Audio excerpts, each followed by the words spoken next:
श्री कृष्ण वंदे जगत गुरु। गीता के प्रथम अध्याय का 40वां श्लोक आज लेकर आया हूँ। श्लोक आपको सुनाने के बाद मैं उसका हिंदी में अर्थ अनुवाद भी बताऊंगा और फिर हम बात करेंगे सनातन में विज्ञान की। तो आइए सुनते हैं गीता के प्रथम अध्याय का 40वां श्लोक और उसका अर्थ। कुलक्षये प्रणश्यन्ति कुल धर्मः सनातनः धर्मे नष्टे कुलम कुत्सनम धर्मो अभिभवत्युत।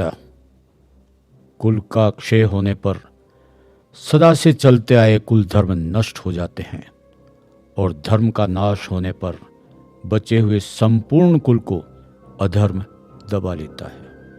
ये तो हुआ श्लोक और उसका अर्थ। और अब हम बात करते हैं सनातन में विज्ञान की। सनातन में विज्ञान में आज हम बात करते हैं तिलक की। आपने देखा होगा बहुत से लोग चंदन का तिलक लगाते हैं, सीधा तिलक लगाते हैं, वैष्णव तिलक लगाते हैं, पूरा त्रिपुंड लगाते हैं, ललाट के ऊपर पूरा चंदन से ढका रहता है।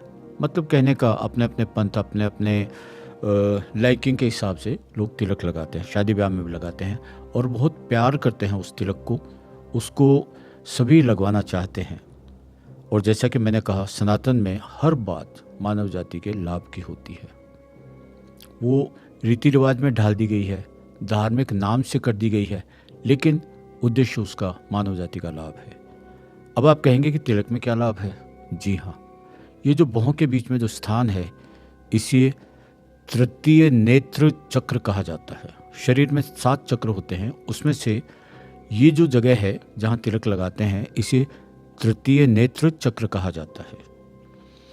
और जब हम तिलक लगाते हैं तो ये जो स्थान है जहाँ हम तिलक लगाते हैं, जब हम इसे टच करते हैं तो ट्राइजेमिनल नर्व्स के माध्यम से सेंसेशन महसूस होता है और वही आपको कंसंट्रेशन में हेल्प करता है।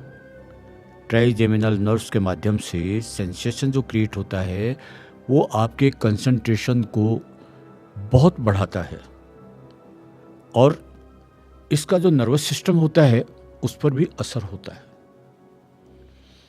अब आप देखिए कि कंसंट्रेशन होता है, बुद्धि बढ़ती है।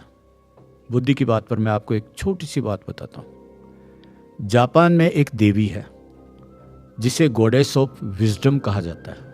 आप मालूम कर लीजिए, गॉडेस ऑफ विजडम, बुद्धि की देवी। पता है उनका आसन क्या है? कमल। पता है उनके हाथ में क्या है? वीणा। बताने की जरूरत ही नहीं हमारे यहाँ कौन सी देवी है?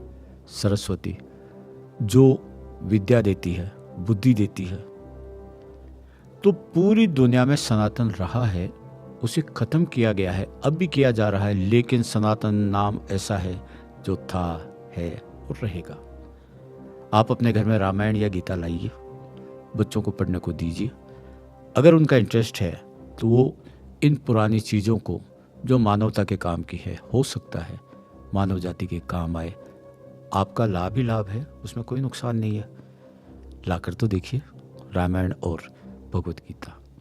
आज के एपिसोड में बस इतना ही। मिलते हैं एक और एपिसोड के साथ, गीता के श्लोक, उनका अर्थ और सनातन में विज्ञान। जय श्री कृष्ण।